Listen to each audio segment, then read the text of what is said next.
the FBI behind-the-scenes decision-making suggests that the chances of aliens resurrecting JFK are greater than Trump's name ever being unredacted from the Epstein files.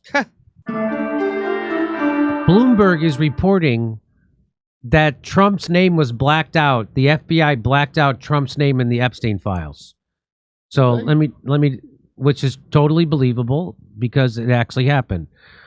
What happened next kicked off a new phase of the Epstein saga. As I reported in March 28th edition of the FOIA files, Patel directed the FBI special agents from the New York and Washington field offices to join the Bureau's FOIA employees at its sprawling Central Records Complex in Winchester, Virginia, and another building a few miles away. They were instructed to search for and review every single Epstein-related document and determine what could be released. That included a mountain of material accumulated by the FBI over nearly 2 decades, including grand jury testimony, prosecutors' case files, as well as tens of thousands of pages of the Bureau's own investigative files on Epstein. It was a Herculean task that involved as many as 1,000 FBI agents and other personnel pulling all-nighters while pouring through more than 100,000 documents, according to a July letter from Senator Dick Durbin to Pam Bondi. Senior officials at the FBI Record Information Dissemination Section, which handles the processing of FOIA records, pushed back on the directives. Michael Siddell, the section chief of RIDS, who worked at the FBI for 14 years, was quite vocal. The 3 people familiar with the matter told me Patel blamed him for the failure to send all of the Epstein files to Bondi. Then a couple of months ago, Siddell was told he could either retire or be fired, according to the people. He chose the former, I guess he retired, and quietly left the FBI. The details related to Seidel's exit haven't been previously reported. Seidel could not be reached for comment, so he pushed back on the blacking out of names in the Epstein files, and he was forced out. The FBI employees reviewed the records using the Freedom of Information Act as their guide for deciding what information should be withheld. That alone isn't uncommon. In the FOIA, Congress established 9 exemptions as a way to balance the public's right to know against the government's need to protect sensitive interests, such as national security, official deliberations, ongoing law enforcement proceedings, or privacy.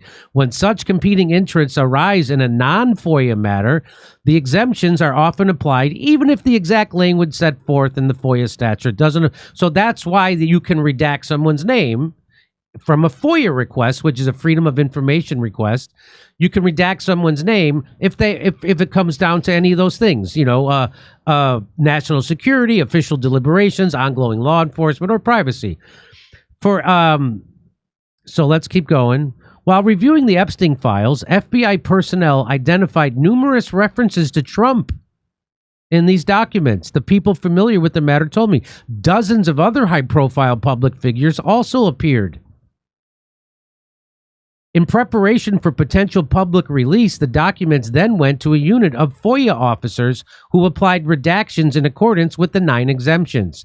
The people familiar with the matter said that Trump's name, along with other high-profile individuals, was blacked out because he was a private citizen when the federal investigation of Epstein was launched in 2006. In particular, the reviewers applied 2 FOIA exemptions to justify their redactions. The first, Exemption 6, which protects individuals against a clearly unwarranted invasion of personal privacy. The Supreme Court has said the exemption protects individuals from injury and embarrassment that would result from the disclosure of personal information in possession of the government. So they're saying that Trump was a private citizen when this FBI investigation on Epstein started, so he could be redacted. His name could be redacted under the provision number 6. The second exemption was Exemption 7, which protects personal information contained in law enforcement records, the disclosure of which could reasonably be expected to constitute an unwarranted invasion of personal privacy. A White House spokesperson would not respond to questions about the redactions of Trump's name, instead referring questions to the FBI. The FBI declined to comment. The Justice Department did not respond to multiple requests for comment. So that's So there's more. They talk more about, oh, it's okay to do this because there's establishment precedent, blah blah blah.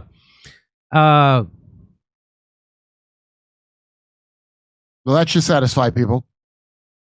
Yeah, that's not going to satisfy anybody. Here's the bottom line. The FBI behind-the-scenes decision-making suggests that the chances of aliens resurrecting JFK are greater than Trump's name ever being unredacted from the Epstein files. So that's how this ends. Of course, Trump could agree to let his name out or sign a privacy waiver, or when he and everybody else named in the files eventually dies, most of their privacy rights will disappear. Oh, good. Oh, good. So, yeah. So this is from Bloomberg. This is Bloomberg reporting this. This is no enemy of Trump. Bloomberg, the FBI redacted Trump's name in the Epstein files. He's not an enemy of Trump? I thought he was. Bloomberg? I don't know. Oh, maybe. Yeah. Oh, you're right. Bloomberg hates Trump. I'm sorry. Yeah. They all know Trump can't release anything because he won't dare shake up the government by tearing it all down, which is what I was a little bit hoping Trump would do. It looks like he's going to try to push the idiot establishment and just keep it going and not come clean. And you'll see some weird shootings, of important people here and there that are very odd and not about the thing that they're saying, like that NFL guy that shot that woman from Blackstone. I'm sure that has nothing to do with this, and it's about what the note he put in his pocket said, and not just watch for all the strange deaths. It's like Seth Riches and all that.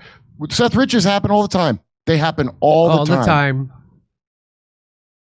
And the FBI is not going to release Seth Riches' laptop for 65 years. Even though they've been ordered twice by a federal judge to release it, they're not doing it. And nothing happens.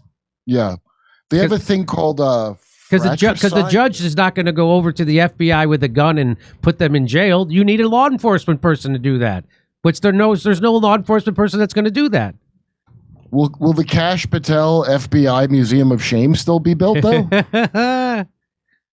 You know what will be built is my stand-up comedy show this Sunday in Oxnard, California, or in Rutherford, New Jersey, or at the Village Underground in Manhattan, New York, or go to Calgary, Edmonton, Vancouver. Go to jimmydore.com for a link for tickets. Come see us in Oxnard, California, Rutherford, New Jersey, Manhattan, New York, Edmonton, Calgary, Vancouver, Appleton, Wisconsin, Rosemont, and Chicago, Illinois. Go to jimmydore.com for a link for tickets.